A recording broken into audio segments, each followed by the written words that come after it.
What's good, y'all? Welcome back to GUIKE GRIOT Stories, where we explore the hidden gems and rich stories behind places that shape culture, history, and identity. Today's story takes us to a place that many people have never heard of, but for a time, it was a summer haven for Black Americans during segregation.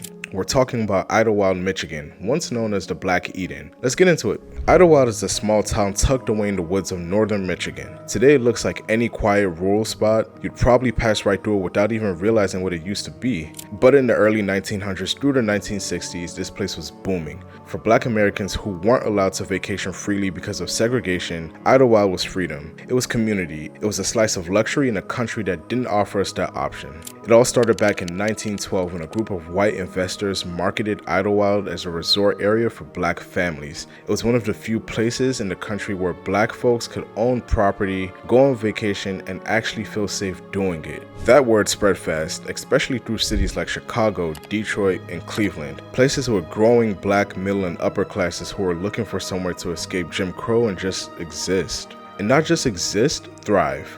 Over time, Idlewild became kind of a cultural mecca. People came not just for the lake and cabins, but for the nightlife, the music, and the energy. We're talking jazz legends like Duke Ellington, Ella Fitzgerald, and Cab Calloway. Motown icons like Aretha Franklin performed there even before she blew up. Idlewild had nightclubs, restaurants, beauty pageants, parades. It was lit, but in its own classic, stylish kind of way. Black doctors, teachers, lawyers, and entertainers, they all bought property out there. It was a symbol of success. You would spend your summers there swimming, boating, cooking out, maybe catching a live show in the evening, and for a lot of folks, it was the only time of the year where they could truly let their guard down and be themselves. But things started to shift in the 1960s when the civil rights movement opened up new doors. Once integration became a law, a lot of Black families started vacationing in places that they couldn't go before, places like Miami Beach or the Catskills. Idlewild started to feel like the relic of a painful past, and with fewer people visiting, the economy there took a hit. Nightclubs closed, businesses folded, and a lot of homes were abandoned or left in the hands of aging family members who couldn't keep them up. Now, some folks see that as a decline, but the story doesn't end there. There's been a slow but steady effort to bring Idlewild back. Community leaders and descendants of original residents are hosting events, preserving the town's legacy, and trying to restore some of what made it special. There's even a museum now, the Idlewild Cultural and Historical Center, that tells the story of what this place meant and why it matters. And listen, it does matter. Idlewild was more than just a vacation spot. It was proof that in the middle of oppression, Black people built something beautiful. A community that centered joy, creativity, and self-determination. That kind of story deserves to be remembered and shared. Ladies and gentlemen, that's the story of Idlewild, Michigan, one of the most important places in Black travel history. If you've been there or if your family has roots there, drop a comment below. I would love to read it, and let's keep this story alive. And if you like stories like this, hidden history, cultural gems, and places that shaped our experience, make sure you hit that follow, subscribe, or whatever button they're using nowadays.